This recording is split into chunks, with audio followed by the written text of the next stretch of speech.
Hi, my name is Gracie Swensen, and I'm going to be analyzing science in the news as part of my BIO282 lab class using an article called Photosynthesis Could Be as Old as Life Itself. In this article, there's a primary literature article called Time Resolved Comparative Molecular Evolution of Oxygenic Photosynthesis. So, in this article, Photosynthesis Could Be as Old as Life Itself, it talks about how oxygen is critical for life on Earth. This is all in terms of respiration, which is the energy producer that drives the metabolism in living things. Oxygen is needed during photosynthesis by plants and many types of bacteria. The main goal of the researchers in this experiment was to identify the first crucial photosynthetic enzymes that were responsible for the splitting of water because this would allow them to measure the rates at which these proteins evolved. In order to predict these protein sequences, researchers used ancestral gene sequence reconstruction, which allowed them to molecularly find the ancestral gene that led to the makeup of genes that are essential to life on Earth. In this primary literature article, there were 3 questions that were answered, and these questions are as followed. When did oxygenic photosynthesis originate? How can phylogenetic analysis be used to figure out the ancestry for genes that are critical in photosystem 2?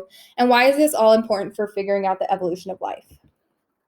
CP43 and CP47 are chlorophyll proteins responsible for photochemical reactions that take place at the center of the photosystem. These are the main proteins that are looked at within this research. This article took a look at several different processes that we've seen in class. Oxygenic photosynthesis begins with photosystem 2, and it's the oxidation of water to O2 driven by light and catalyzed by photosystem 2 as a whole. Cyanobacteria were used to carry out this experiment because they are the only prokaryotes capable of water oxidation. And because of this, it is assumed that the origin of oxygenic photosynthesis is related to the origin of life and bioenergetics.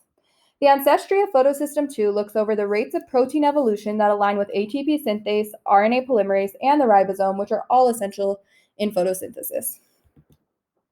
Here are some of the methods that were used to conduct the experiments that are looked at in the primary literature article. Phylogenetic trees can be used as a basis for studying ancestry and genes. Here's one of the most important figures that was put together for this study because it sums up the entirety of the research that was conducted. This figure shows how evolution of reaction center proteins as a function of time. The section of the tree that focuses on photosystem 2 and photosystem 1 shows the research computing gene content of the cyanobacterium. The blue nodes show off these most recent common ancestors. This tree highlights how it is possible that oxygenic photosynthesis started deeper within the evolution of prokaryotes than currently understood. Overall, this figure represents the results for the experiment, which was meant to discover key life proteins and compare them to those that make up photosystem 2 and photosynthesis in order to find ancestral duplications and the most recent common ancestor of cyanobacteria. We've learned about all these concepts throughout the semester, and now it must be analyzed whether or not these concepts are accurate when being reported as science in the news. Photosystem 2 is responsible for water splitting, oxygen evolution, and plastoquinone reduction. Bioenergetics is the study of the transformation of energy in living organisms. Oxidation is the process or result of oxidizing or being oxidized. Photosynthetic water splitting is one of the most important reactions on the planet since it's the source of nearly all the atmosphere's oxygen. The oxidation of water to molecular oxygen requires extraction of 4 electrons and 4 protons from 2 molecules of water.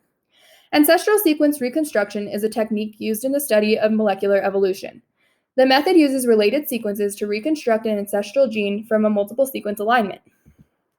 In this news article, it became clear that photosystem 2 was responsible for water splitting and oxygen evolution, but there was never anything stated about the importance of plastoquinone reduction. Also, there was a strong emphasis in this article on the importance of bioenergetics, but there was not much explanation as to why. As we saw in the Week 7 energetics assignment, bioenergetics has an emphasis on metabolic rates of growth. In the case of this article, there was not much emphasis on the energy transfer in the importance of life. I feel as though there should have been a larger focus on the energy transfer in determining the accuracy of the evolution of these proteins. It was also stated in this article that oxygenic photosynthesis starts with the oxidation of water to O2, a light-driven reaction catalyzed by photosystem 2, although there was never really a clear explanation as to how this process took place. So further research or prior knowledge would be needed to understand this process as a whole. Ancestral sequence reconstruction was clearly demonstrated in this article to form an accurate phylogenetic tree leading back to the origin of essential proteins for life. Overall, all of these important scientific points were accurately made, but there was not enough detail supporting their points, so it was somewhat confusing to know what each of these things were responsible for without a background knowledge.